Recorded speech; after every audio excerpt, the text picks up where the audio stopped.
The following podcast is a presentation of Project Entertainment Network. Welcome to the Sample Chapter Podcast, the show where authors read a sample chapter from one of their books. Here's your host, Jason A. Meiske. Welcome, my friends. This is episode 145 of the Sample Chapter Podcast, yet another special bonus episode going on all throughout the month of October. Hey, in this episode, we are speaking with the high-energy urban fantasy and sci-fi author, Jabe Stafford. Jabe and I had a lot of fun, if not an interesting time, chatting while there were all sorts of strange things happening at the same time. I struggled very hard at the beginning, just trying to get the words out. I don't know what my problem was, but oh my gosh, that was rough. Jabe had a electronic that was going off, a little chime that was trying to ring in on our conversations, and then there was a persistent sound that was happening in the background that I could not figure out for the life of me. But you know, that's why this is not a live show. That's why I edit, so you get to the good stuff. Even though we do poke some fun at some of the things that were going on throughout. And when I say good stuff in this episode, you're going to be hearing about what is a yoga witch, which just makes me laugh again saying it. Being an isolated writer, therapy through writing and journaling.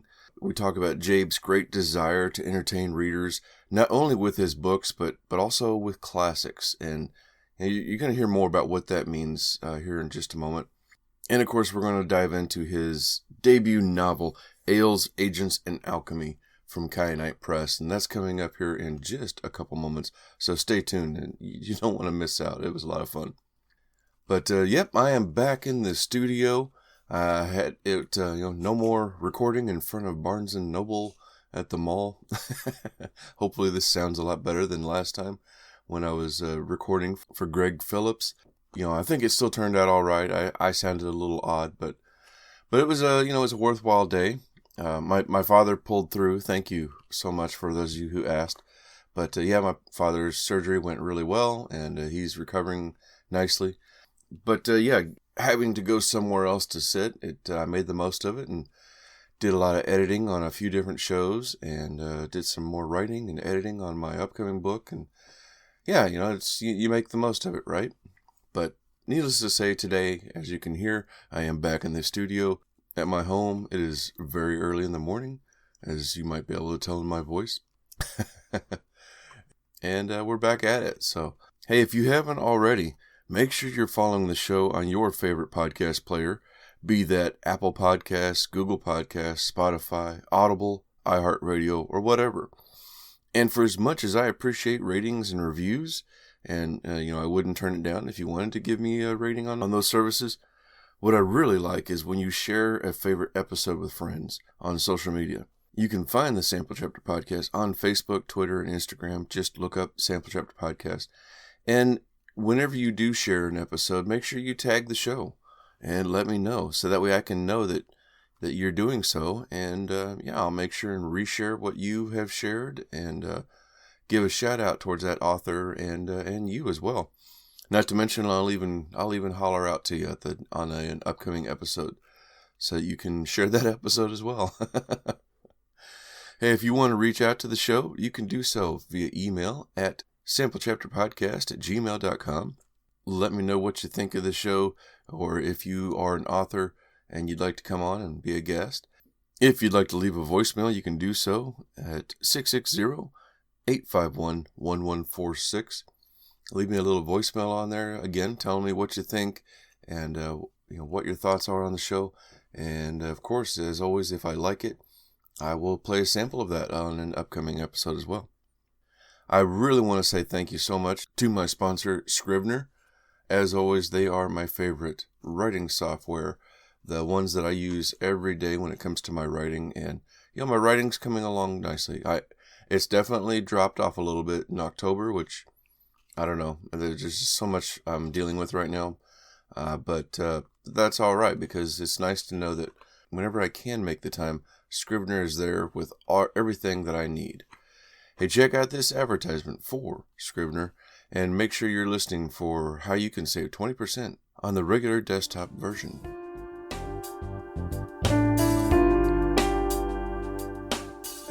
Jason here.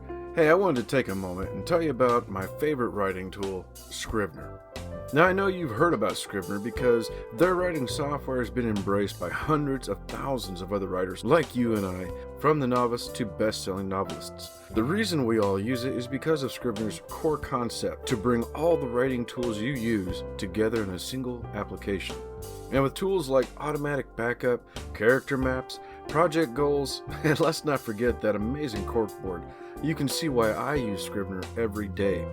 As a bonus for Sample Chapter Podcast listeners, use code CHAPTER for 20% off your desktop version. Scrivener writing software, built by writers for writers. Yes, indeed. Thank you once again to Scrivener writing software, made for writers by writers. I also want to thank the wonderful podcast network that I'm a part of, Pop Goes the Culture, home to almost a dozen different shows, all about the pop culture genre. Be that the 70s, 80s, or 90s, anything pop culture related, movies, TV shows, even wrestling, clothing, toys, everything that's fun. They are talking about it. And their flagship show, Pop Goes the Culture, airs every Thursday night live on, I can't remember now. I think they moved over to Facebook Live. But if you go over to popgoestheculture.com or just click that link in the show notes, you can see their website and find out how to sign up, because you can log in on Thursday nights and interact with the show, interact with the hosts, and check it all out. But I do invite you to check out the rest of the shows on that network. Lots of great shows, and some of them that I really, really enjoy.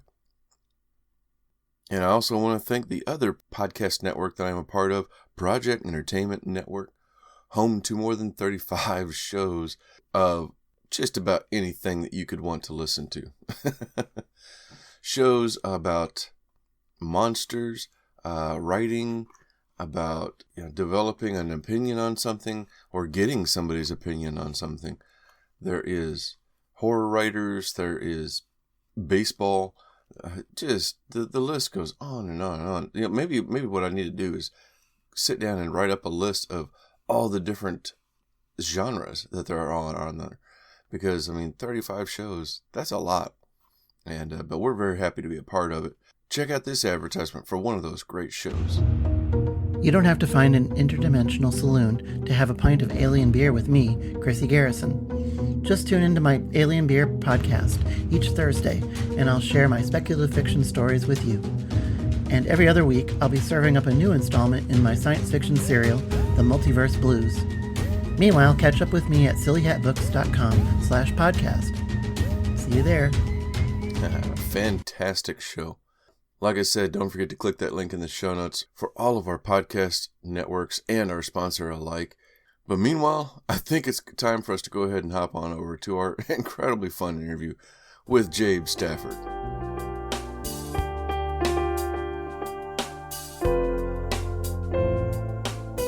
Hello, Sample Chapter listeners. Welcome back to another episode of the Sample Chapter Podcast.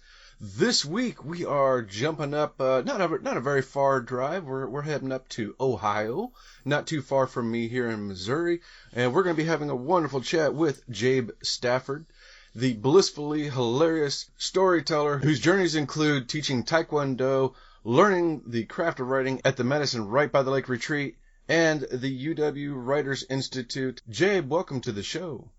Hey there, good to see you. Do you need a drink of beer Alchemy after that? That was fun. Thank goodness I edit this show, so because then that way everybody will just be like, "What the heck are they talking about?" So hopefully, sounds good.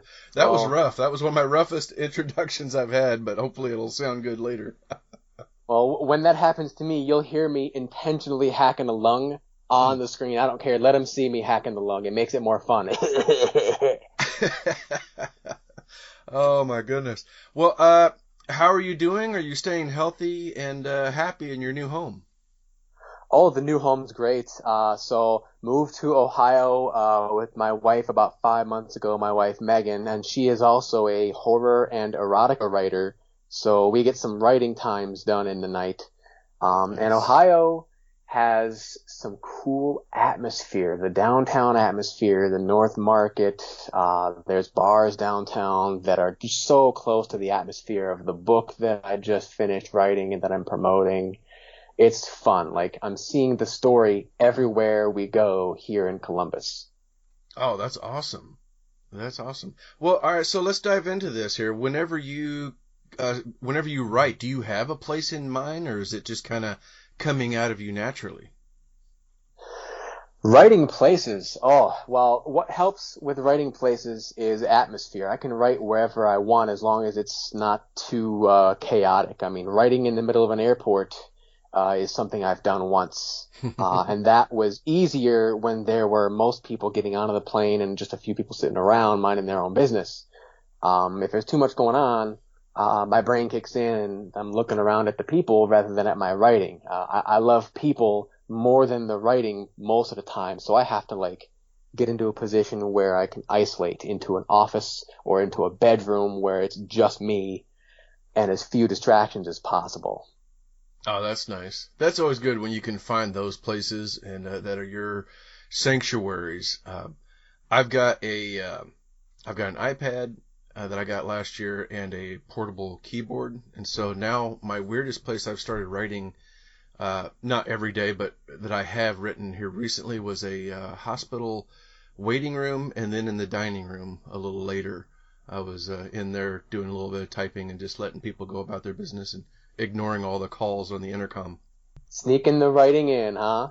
That's right. Got to put it That's in there how wherever it's you can. done. That's how it's done.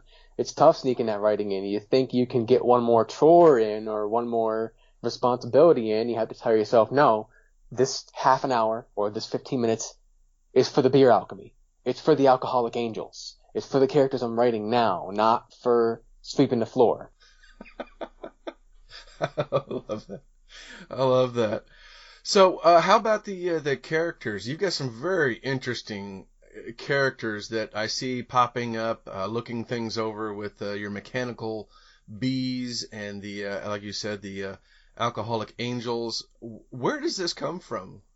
Well, it all comes from a desire to have fun and share that fun with the reader. Alcoholic angels and AI scientists with robot bees, they're fun to watch. They're spectacular visually. A demon can talk smack like my main character, Ava, from the Reaper's replacement. The news on the Reaper's replacement is I just got a revise and resubmit request from a publisher. So Nice. I'm revising that novel right now, and it's fresh in my mind. So Ava is the smack-talking bodyguard of the Grim Reaper. And that's just fun. But yeah, no, the characters come from a desire to have fun with the writing and to bring fun to the reader. I did some work as an English teacher for 2 years in Michigan, and what I found there was a lot of the students didn't care about the books because they weren't enjoyable, they weren't entertaining, they weren't fun. It felt like work to them. So when reading The Great Gatsby with a senior high school class who was disinterested, and I started pointing out, oh, this couple is sleeping together. Oh, this person is letting his cousin, cheat on the husband. That hits them when you show it. So I wanted to write characters who are blunt and who are upfront and straightforward and enjoyable to read, whether it be through smack talk or through genuinely showing who they are on the page. I love that. Yeah, that's a great way to put it, because it's characters jump off the page and grab your attention, but also it depends on the author, or in this case, as you were describing with your students, the reader, because you found a way to reach those students and have them become interested into something that they weren't into. And I love that. That's great.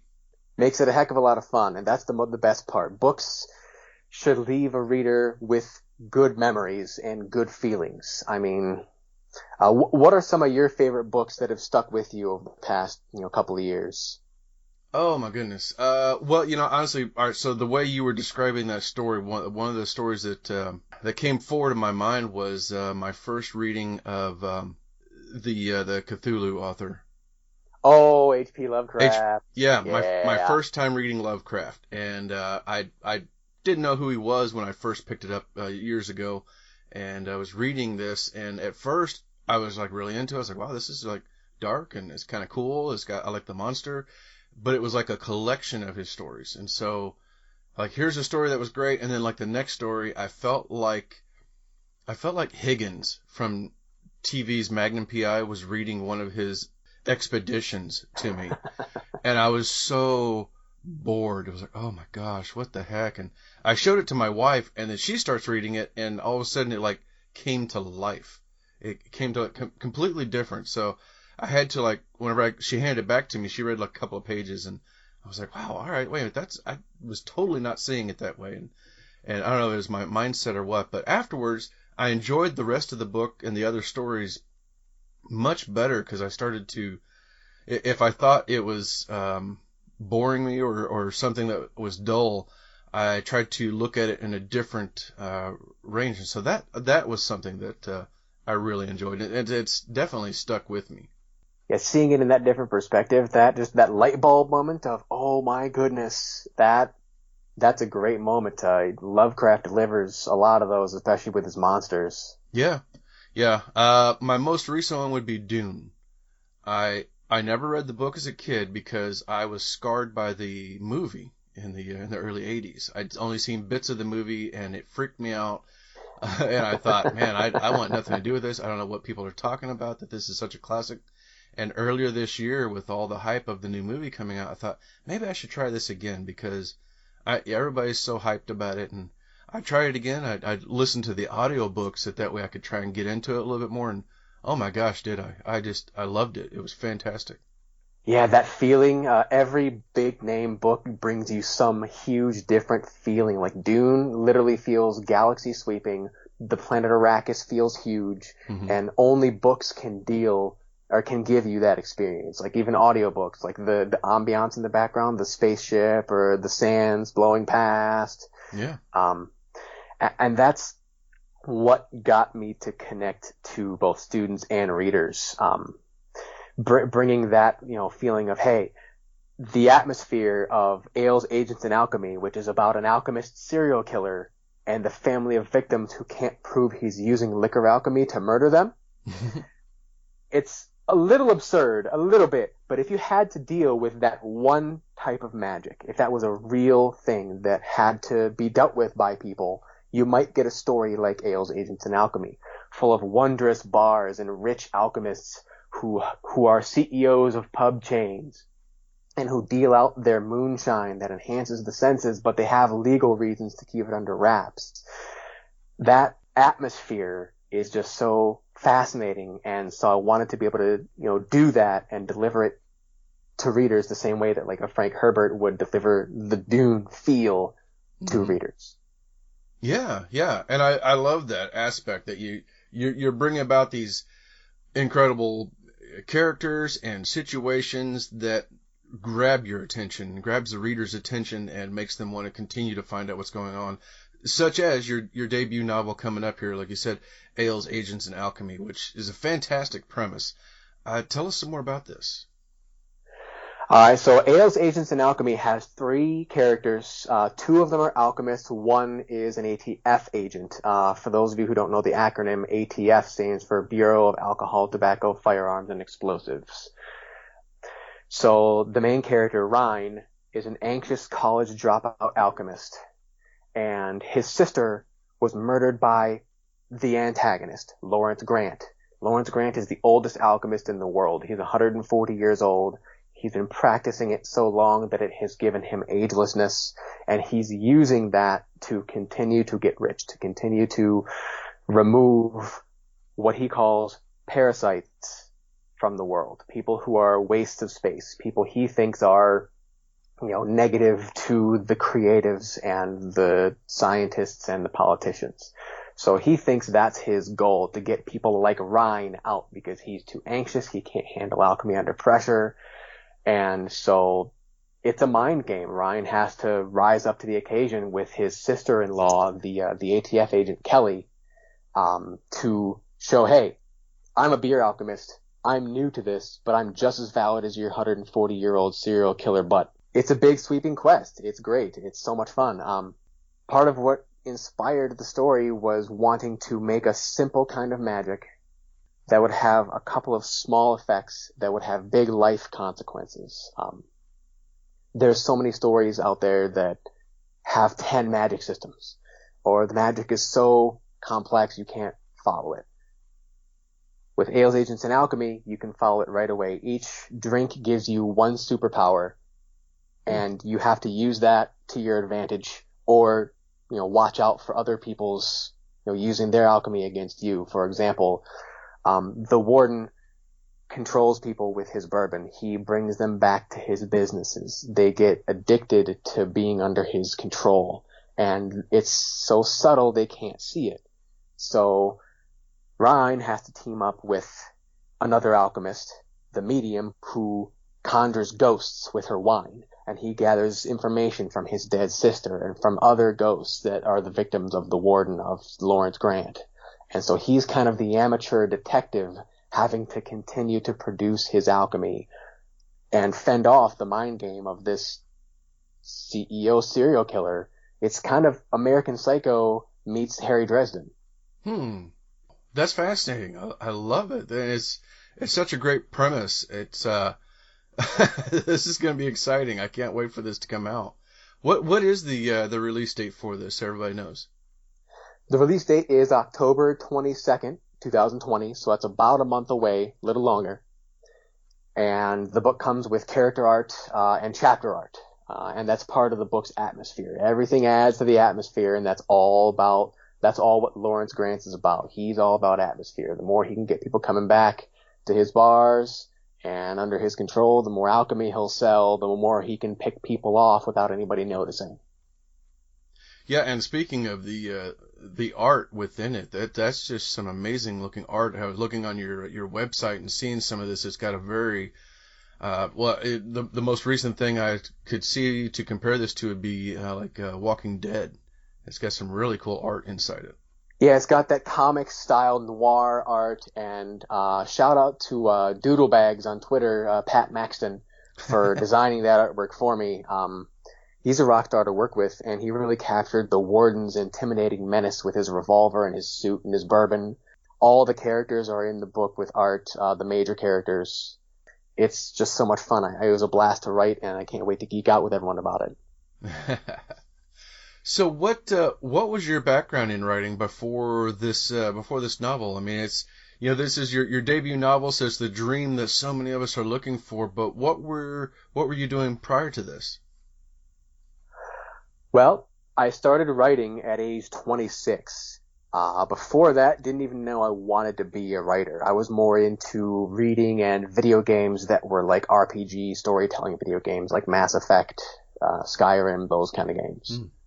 And in the 8 years between then and now, I've been an English teacher. I've been an office jockey. That was a picture falling off the wall.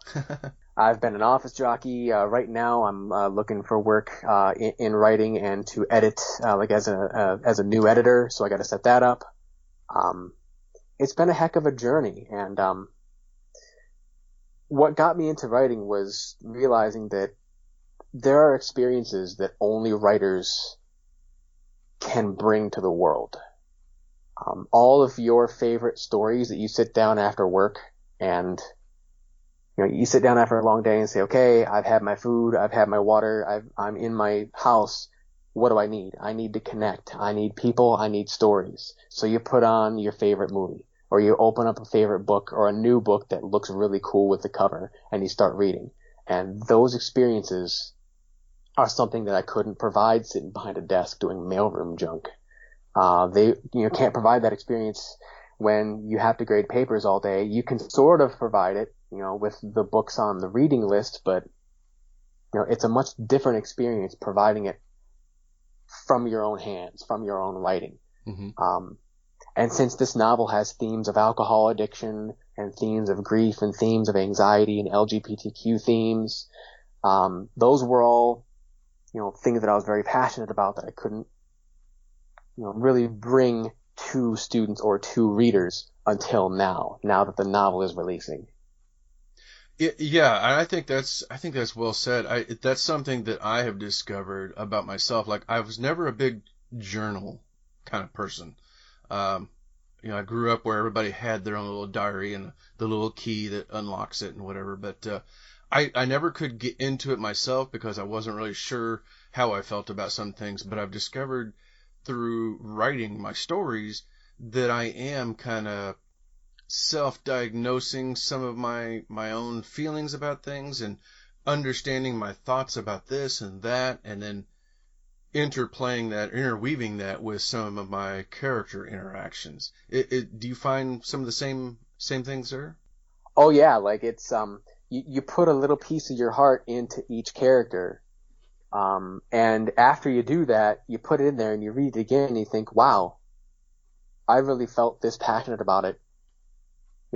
To make Ryan build and fight through his anxiety to become an alchemist that he thinks the world needs. And you put your heart in the antagonist too. You put your heart into the bad guy who, yeah, maybe you wouldn't do anything he does in real life, but in the book you can have an antagonist who says really dark things that maybe were things that were thoughts of yours at one time, and you channel that into a character, and then that character has an effect on that world. It's better than therapy. Yeah. Yeah, and I love that when you can write, or well, when you're reading a story that you can, of course you are, you understand the main character, the protagonist, but then you can also kind of identify with the antagonist, and you can understand, their background or where they're coming from, and, maybe they say something, like you said, that it's like, he's not wrong. What they're doing is wrong, but man, yeah, I can kind of identify with where they're coming from with that. And I always find that so fascinating when you can have the bad guy, so to speak, come from a place of recognition where you can understand it a little bit. Identifiable villains. Mm-hmm. Yes. When you identify with them. Mm-hmm. Who's one of your favorite identifiable villains that you can just really connect with? Oh my goodness, let's see. Man. I'm not sure. I'm having trouble remembering the one that spoke to me here recently where I was just like, I can see that. How about you? Oh, I got two favorites. One of my favorites would be Magneto, and the other one would be the Joker. I know the Joker's a little cliche, but what Magneto and the Joker both bring is they bring validation, and they bring the opposite side of the coin to what the quote unquote good guys think is correct. Mm-hmm. And they're so charismatic. Like when you get those villains, I mean, if you get a guy like Magneto saying, "Hey, this bad thing has happened to you because you're a mutant. Do you want to stop these bad things happening to you and other mutants? Then follow me and do my stuff." And then it turns out that the stuff he's doing isn't always kosher. That's kind of a moral gray area. That's yes, I have this belief, and Magneto is still fighting for what he thinks is good, but there are moments when he takes advantage of that. And that's what got me writing the Warden, Lawrence Grant. He's that kind of antagonist. He's that kind of, he believes that addiction is a curse, but we need it to bring the weak will down so that the ones who are truly strong, like scientists, big TV personalities, like big politicians who are making, movements, for the planet and for beneficial things, so that they have a clearer path and they're not as held down by the quote unquote common people's needs. So he's so twisted, but somewhat relatable, because if you were doing something good, you wouldn't want that to get wrecked. Yeah. So he thinks saving alchemy and keeping it alive and out of the hands of the people who are going to abuse it and who are going to mass produce it so that they can be lazy, or so that they can just get their next hit. He wants to keep it out of their hands and only in the hands of people who will use it to quote unquote build. But his definition of build is skewed. It's funny you said Magneto, because when you asked me, the first thing that I thought of was Spider-Man. I had to go back to my my Goodreads, but I was reading a writer's guide to Spider-Man actually, and they were investigating the characters, and Doc Ock is one that kind of stood out to me, and especially in the movie, where you really relate. Like, the guy's just trying to do something for the world that's going to change the world and help it out, and then he's, you know, the tragic accident, and now he kind of goes a little mad because of it, or very mad because of it. But at his heart, he's still just trying to do this thing that's going to help the world. And, you know, doggone it, Spider-Man, why don't you just get out of the way and let me do my thing here so that I can help everyone without seeing the bigger picture of, you know, Doc, you're going to destroy us all trying to save us. That is such a compelling villain arc, isn't it? Yeah. Yeah. Oh. I love that. Oh, it's so fun. And those kind of psychological effects of how do we mentally deal with that? Sometimes those effects get brushed under the rug in writing. I mean, I know that to a reader, it's a little, like, it slows them down a little bit to have a page and a half of a character thinking, am I morally okay to behave this way? Will I have people I care about leave me because I believe this way? But those are things that we got to think about in writing, and Doc Ock is a perfect example of that. He takes the time and he shows, you know, the pain and how crazy he goes just wanting to do good. Yeah, absolutely. So you've got a couple of other things that you were in a couple of other anthologies, a few other things that you've written here previous to this, or your debut novel coming out. Tell us about some of your other writing. Yeah, so the two newest short stories and essays that are out at the moment, free downloads, are The Fiend in the Frame, which is about a yoga witch and the negativity demons that she conjures as a result of helping people release their negativity in her class. Caitlin is a yoga witch, and she channels 20 or 25 students' negativity and the toxicity and the bad feelings from every day into paintings. And then the students leave, and between classes, she has to duke it out with that negativity demon before it jumps out of the portrait frame and starts laying waste to, you know, a city block. Oh my God. So it's kind of a fantastical Neil Gaiman meets Stephen King kind of tale, and it's a free download in the Kyanite Publishing anthology, Where the Sun Always Shines. All right. And your story is The Fiend in the Frame. The Fiend in the Frame, that's the one. Awesome. Oh my gosh. Yeah, I'm gonna have to go grab that. So yeah, Kyanite Publishing. There's some great friends of the show. We've had some wonderful other authors from them. And then you've got the one that you're working on. Anything else coming up soon? The two big news announcements are, one, I got that revise and resubmit request for my urban fantasy novel, The Reaper's Replacement, which is about an alcoholic demon who loses her bodyguard gig when the Grim Reaper gets murdered in broad daylight.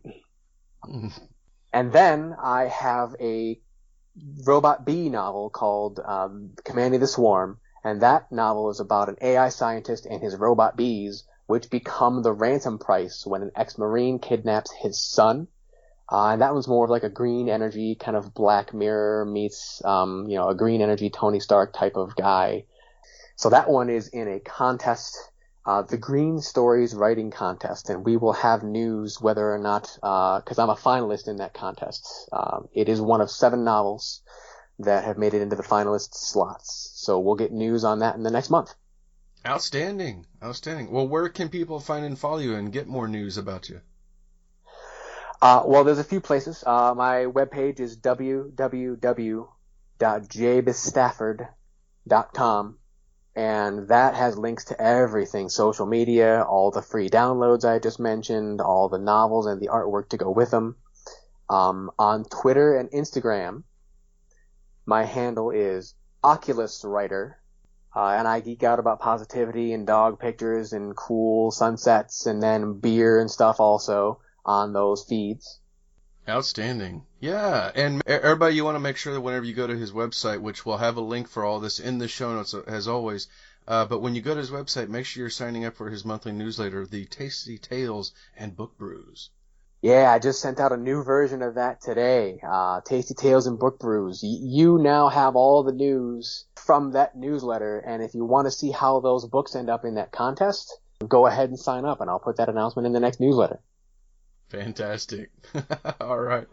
Jabe, this has been a lot of fun in spite of all the weird happenings going on in the background with my stumbling lips and things going off in your background. It's been interesting, but a lot of fun nonetheless.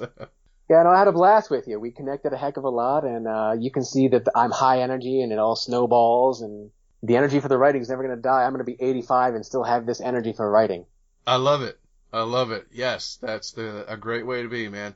Thank you so much for coming on the show. And ladies and gentlemen, it's time for me to sit back and listen into the highly energetic Jabe Stafford with his brand new debut novel, Ales, Agents, and Alchemy.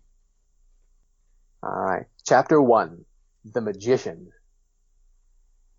Alchemy makes monsters, like the one watching me from behind the cherrywood bar. The warden, Lawrence Grant, most popular evildoer in the business. A killer in a suit, a criminal everyone adores. Reporters squawk each day about his generosity, his reputation, and the public's love for him and what he brings to the community. No one notices the bodies. No one except me and the few others too terrified to do something. Someone sets a rocks glass with deep amber liquid on my recycled wood table. I grip the cold, sweating sides by reflex. On the house, Rhine, a familiar woman's voice says. The warden's sorry for your loss. Glancing behind me in my chair, I see that it's Casey carrying a half-full drinks tray, her wavy red hair igniting in the light from the Edison bulbs overhead. Her lime polo shirt has the same logo as the glass, a lime and gold scrawl in cursive, mirrored lettering that draws the eye like the cover of a favorite book or movie. It spells out, Booze Warden. My stomach churns at the sight of the craft markings concealed in the logo on the glass, and at the power I know they contain. Stylized back-to-back B's that lie, pretending they're the fameless logo and not the marks that they are. The floor mat at the pub entrance behind her has the same logo. So does the bright sign visible near the street through the smoke-thin curtains at the restaurant's windows. A football game's halftime announcers yell through the flat screens over the bar, something about a player due in court. I face forward again. The monster is still there, in his neat suit and golden tie. A genial wave of his hand sends drinkers at the bar spinning on their stools to see who he's greeting. Heat smashes my face, and I ignore the drinkers' sympathetic shoulder shrugs and whispering mouths. Flipping him off in front of his adoring addicts is how I started the last bar fight that got me arrested. Can we sit down and talk for a minute? Casey says, stepping closer. I breathe her mellow perfume and the aroma of APAs from the pint glasses on her tray. Depends. Are you letting the past be the past? She gestures up and down her athletic form with her free hand. I'm doing a better job than you now. I'm working out, and you're still wearing those mall store t-shirts and begging for a legitimate job. Lawrence is reviewing business models with me, Ryan. A CEO is teaching me the ins and outs of running a restaurant. So yes, I am letting the past be the past. Then I'm done talking to you. College Casey wouldn't let a friend die and then join the killer. Casey takes a step away from me, toward the bar, disgusted. We were making something of ourselves at IU. Your sister would want you to move on, instead of digging into crazy shit like you do. Come with me. Ask my dead sister if alchemy's real or not. I've got an old friend. Do you hear yourself regressing into childhood, or is it just me? Anger catches fire in my chest, and I stand knocking my chair over. Alchemy's what he's crafting to kill people. I point at the monster everyone loves. Lawrence Grant smiles back like a predator whose prey will defend him. That trial's over, Casey hisses. Alchemy'd have to be real in order for it to be a murder weapon. I whip the rocks glass off the table, sloshing most of the craft of bourbon all over my watch, the table, and the floor. What do you think this logo is? A cheap decal? It ramps up the addictive properties of the bourbon inside. Casey sets the tray on a table between her and the bar, pushing the APAs, some appetizers, and glasses of bourbon toward the exasperated people who'd been chatting and drinking a second before. She glances at one of the many overhead cameras, then raises her voice over the flat screens and the diners. "Sir, you're disturbing the customers here. I need to ask you to leave." Behind Casey, I see Lawrence cross to the door in the bar counter like he means to speak with me. A bunch of drinkers wave him down. I catch what they're saying to him in a lull at the game's blaring. A tattooed regular says, "That's the disturbed boy. How'd he get out of jail?" An elderly booze hound says, "You were nice to his family, Warden. Go easy on the kid." Her husband grunts, "Ignore him, Warden. We were having a good time." I slug the rest of the bourbon, the burning chill warming my throat, and then I reach for my pocket. Casey tenses, opens her mouth to shout. I draw a minute bottle out of my jeans and twist the top off, and she calms down. Scents of hops and malt waft toward me at the same moment as an unnatural craving rears up in my brain. It screams at me, telling me that more of his bourbon would relieve the rage, it would relieve the pain. That feeling is the psychological addiction Lawrence has crafted into his mass-produced bourbon. No drinker at any booze warden pub has ever recognized that craving for what it is, and they wouldn't believe me or any alchemist I knew if we told them. I down half the ale in my bottle, crossing both eyes to see the craft markings I etched into it. A cylinder, split horizontally with waves and curls like a playing card's mirror image. That craving vanishes when I swallow the bubbling liquid, the warden's alchemy swept away by my home-brewed craft ale. Raising the bottle, I smirk at Lawrence behind the bar and give a cheery wave. With everyone watching the exchange like a ping-pong match, they see him return the smile. I find the crack in it. Behind that smile, he's pissed off. If I can erase his addictive alchemy, then I can erase his customer base, prove him a fraud and a murderer. All that's in the way is the law, the unbelieving world, and the warden's lawyers. As Casey said, none of them acknowledge alchemy as anything more than crazy outside of movies.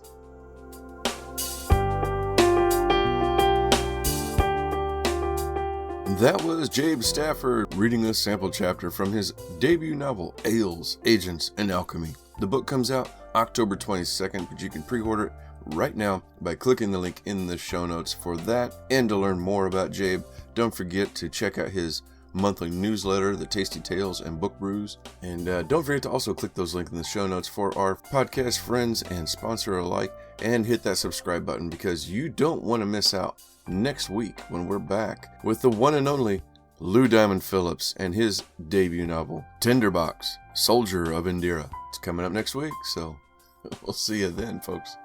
Take care.